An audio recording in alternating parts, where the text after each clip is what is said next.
মন্ত্রী যে মিষ্টি আলু বানিয়েছে, যে আপেল বানিয়েছে, যে কমলা বানিয়েছে, বেদানা, আনারস, কত সুন্দর তার সেটিং, কি সুন্দর করে আল্লাহ একটা খাবার আমার আপনার জন্য তৈরি করলেন। বন্ধু, আপনি দুনিয়ার কি বুঝলেন আমি জানি না, যে রব আপনাকে এত সুন্দর করে আদর করে খাওয়ায়, ওই রবের জন্য আপনার ফজর হয় না জোহর হয়। বন্ধু, يعلمون ظاهرا من الحياة الدنيا وهم عن الآخرة هم غافلون। আল্লাহ বলে ওরা দুনিয়ার ব্যাপারে বড় পাকা, কি বুঝে না, 6-9 দিয়া বহু টাকা কামা। আরে ভাই, 30 পারা কোরআন আল্লাহ এই সিনার ভিতরে আমানত রাখার সৌভাগ্য নসিব করেছেন, এমন মেধা আল্লাহ দিয়েছেন।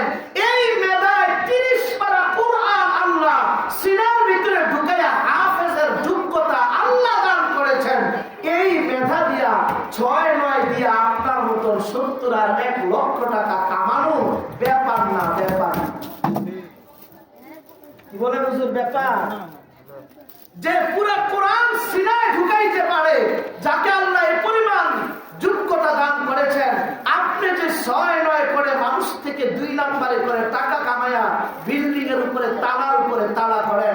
আজকের জুমায় বলেছি, ঢাকার জমিনে বলেছি, ও দোস্ত আমার, জুমার কলিজার টুকরা মুসল্লিরা, হিসাব মিলাও, কোন তালা কোন মানুষের হক নষ্ট করে তৈরি করেছো। যদি মানুষের হক নষ্ট করে তৈরি করো, তালা বিক্রি করে সম্পদ ফিরায়া তওবা করে দৃষ্টান্ত কায়েম করো। ইসলাম তোমাকে পরের হক নষ্ট করে বড় হওয়ার যে স্বপ্ন পুরা করেছ, তুমি না হয় উন্নত খাটে ঘুমাও, আমি না হয় নরমাল চকিতে ঘুমাই, তুমি না হও এসির কামরায় ঘুমাও, আমি না হয় ঠান্ডা কামরায় ঘুমাই।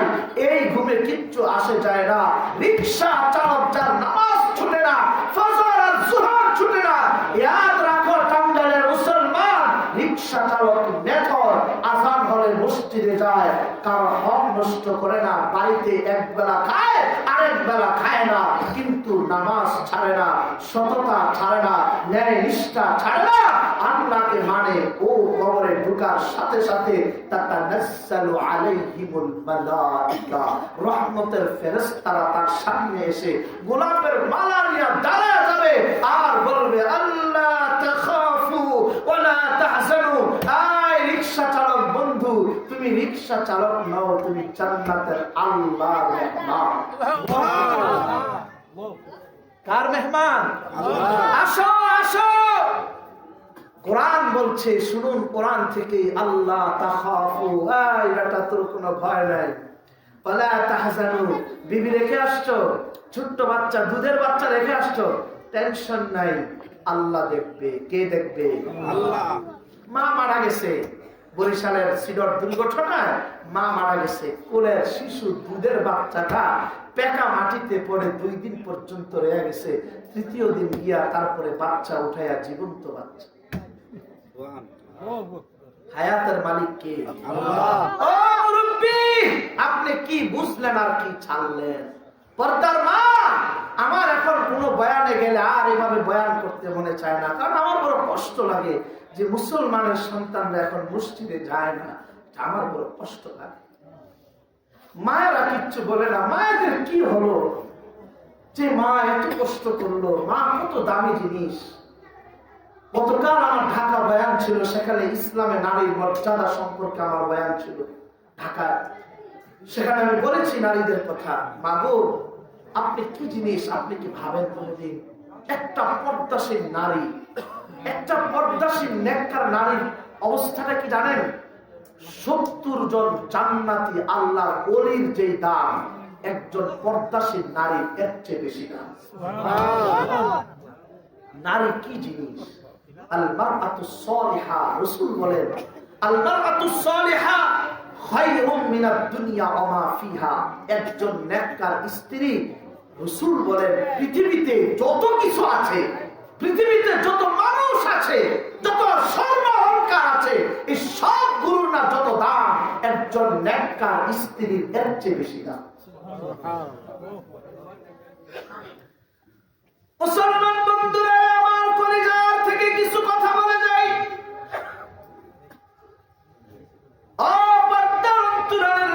আপনারা যদি ঠিক হয়ে যান, আল্লামা শেখ সাদি রহমাতুল্লাহ আলাইহি বলেছেন, তোমরা আমাকে একজন আদর্শ মা দাও, আমি একটা আদর্শ জাতি, একজন মহিলা আদর্শ মহিলা একটা আদর্শ জাতি গঠন করতে পারে। মায়ের এত দাম।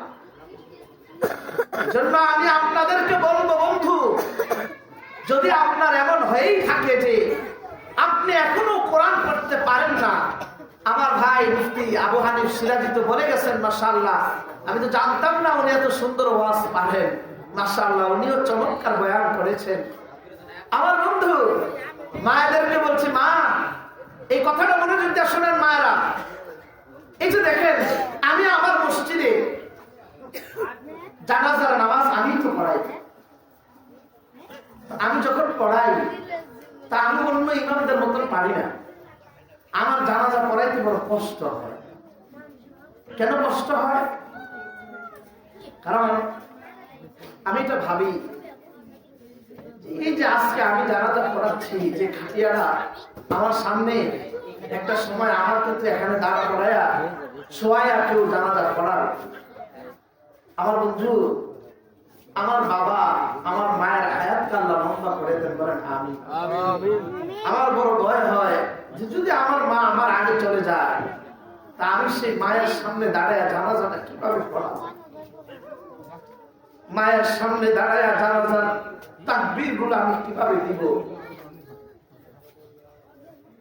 কয়জন মা এখানে আছেন, কয়জন বাবা এখানে আছেন যে বুকে হাত দিয়ে বলতে পারবে, হুজুর জীবনে আর কিছু অর্জন করতে পারিনি, তবে এটুকু অর্জন করেছি, আমার সন্তানকে পরিমাণ যোগ্য বানিয়ে গেছি যে আমার সন্তানটা আমার ইন্তেকালের পরে আমার জানাজাটা আমার সন্তান পড়াবে। কতজন মা বলতে পারবেন? কতজন মা বলতে পারবেন হুজুর আমার জানাজার নামাজ আমার সন্তান ইনশাআল্লাহ, আমার সন্তান আমার জানাজার নামাজ আমার সামনে দাঁড়ায়া পড়াবে? আপনি চিন্তা করেন, মসজিদের ইমাম যখন জানাজা পড়াবে তার দায়িত্ব পালন করা লাগবে, এজন্য সে দাঁড়ায়া বলবে আল্লাহু আকবার, 4 তাকবীর দিয়ে জানাজা শেষ করবে। কিন্তু আপনার সন্তান যখন আপনার সামনে দাঁড়ায়া জানাজা পড়াবে, এই যে লাশ চলে আসছে, লাশের আকৃতি নিয়ে আসছে ওরা, এইভাবে যখন আপনার সন্তান আপনার সামনে জানাজা পড়াবে, ওই সন্তানের চোখ দিয়া পানি পড়তে থাকবে আর জানাজার তাকবীর বলতে থাকবে। রব্বে কাবার কসম করে বলি, যার অবস্থা এমন হয়, এমন নেককার সন্তান যারা রেখে যায়, আল্লাহ জানাজার ময়দানে তার মা এবং বাবাকে মাফ করে জান্নাতি বানায়। ও মা, ও আয়েশার মা, ও নাসিমার মা, পাশেরই আপনার মেয়ে। ও বন্ধু বাবারা, সব বাবারাই তো বসা, কয়টা যুবক বসা সামনে, কোথায় যুবকগুলো? বিবেকের কাছে প্রশ্ন রেখে গেলাম, বন্ধু বাহাদুরি দেখে লাভ নাই। শেখ হাসিনা 16টা বছর বাহাদুরি দেখাইছে, বাবারে প্রতিষ্ঠা করতে গিয়া মরা বাবারে কেমন জানি শুধু রুডা দিতে পারে নাই, না হয় রুটা দিয়ে ফেলতো, ঠিক কিনা জোরে বলেন? আজ বাংলার ইতিহাস এত দূরে যাওয়া দরকার নাই, ইন্ডিয়া, কুয়েত, ইরান, তুরান, আরব সাগরের ইতিহাস করে লাভ নাই, বাংলার জমিনের বাস্তব ইতিহাস পড়ুন। যে শেখ হাসিনা পারে নাই, বাবার জানটা পর্যন্ত দিয়ে দেয়। এমন অবস্থা হয়েছে যে বৈদ্যুতিক মানে বর্তমানে ইলেকট্রনিক সিস্টেমে ওর বাবা যে হাঁটে, এই হাঁটাটা পর্যন্ত তৈরি করেন, মানে হাঁটতেছে, শুধু কথাটা বের করতে পারতেছে না। কিন্তু আজ ক্ষমতার অপব্যবহার করার কারণে বাংলাদেশের চিত্র দেখা যাচ্ছে, নিজের বাবার বেজ্জতি ওর কারণে ওর বাবাকে আবার দ্বিতীয়বার কতটা অপমান করা হচ্ছে, ঠিক কিনা জোরে বলেন? ক্ষমতা দেখায় কোনো লাভ নাই। ফেরাউন ক্ষমতা দেখাইছে, নমরুদ দেখাইছে, সেই ফেরাউনদের তালিকায় শেখ হাসিনা উঠেছে, ইতিহাস হয়ে থাকবে সেও এক ফেরাউন ছিল। এটাই জীবন, এটাই সমাজ ব্যবস্থা, এটাই রাষ্ট্র ব্যবস্থা।